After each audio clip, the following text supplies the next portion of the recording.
ತೋಟಗಾರಿಕೆ ಇಲ್ಲ.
ಮೇಲು ಕೀಳು ಇದೆಲ್ಲವನ್ನ ತೆಗೆದು ಹಾಕಿ ಒಂದು ಸಮಾನತೆ ಕಡೆಗೆ ಸಮಾಜ ನಿರ್ಮಾಣ ಆಗಬೇಕು ಅಂಥೇಳಿ ಮಹಿಳೆಯರಿಗೂ ಕೂಡ ಸಮಾನವಾಗಿರುವಂಥ ಹಕ್ಕು, ಅದಲ್ಲದೆ ಈ ಅನಿಷ್ಟ ಪದ್ಧತಿಗಳು, ಕೆಟ್ಟ ಪದ್ಧತಿಗಳು, ಮೂಢನಂಬಿಕೆಗಳಿಗೆ ವಿರೋಧವಾಗಿ ಇವತ್ತೊಂದು ಸಹ ಒಂದು ಸುಂದರ ಸಮಾಜ ನಿರ್ಮಾಣ ಆಗಬೇಕು ಅಂತ ಕನಸನ್ನು ಕಂಡು ನಮ್ಮ ಸರ್ಕಾರ, ನಮ್ಮ ಮುಖ್ಯಮಂತ್ರಿಗಳು ಬಸವಣ್ಣವ್ರನ್ನ ಇತ್ತೀಚೆಗೆ ಕೆಲವೇ ದಿನಗಳ ಹಿಂದೆ ಕರ್ನಾಟಕ ರಾಜ್ಯದ ಸಾಂಸ್ಕೃತಿಕ ನಾಯಕ ಅಂಥೇಳಿ ಗೌರವಿಸಿದ್ದನ್ನು ಭಾಳ ಸಂತೋಷದ ವಿಚಾರ ನಮ್ಮೆಲ್ಲರಿಗೂ ಕೂಡ.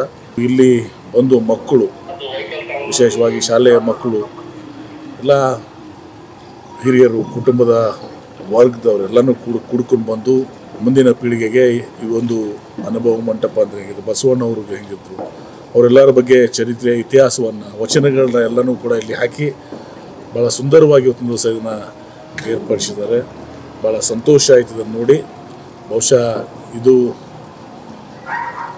ಶಾಶ್ವತವಾಗಿ ಇದೇ ರೀತಿಯ ಒಂದು ಇದನ್ನು ಆಗಬೇಕು, ಒಂದೊಂದು ದಿನ ಅದು ನಿರಂತರವಾಗಿ ಇವತ್ತೊಂದು ದಿವಸ ಮುಂದಿನ ಪೀಳಿಗೆಗೆ ಒಂದು ಪ್ರೇರಣೆ ಆಗಬೇಕು ಅನ್ನೋ ದೃಷ್ಟಿಯಲ್ಲಿ ಸುಂದರವಾಗಿ ಮಾಡಿದ್ದಾರೆ. ನಾನು ಅವ್ರನ್ನ ಹೃದಯಪೂರ್ವಕವಾಗಿ ಅಭಿನಂದನೆಯನ್ನು ಸಲ್ಲಿಸ್ತೇನೆ.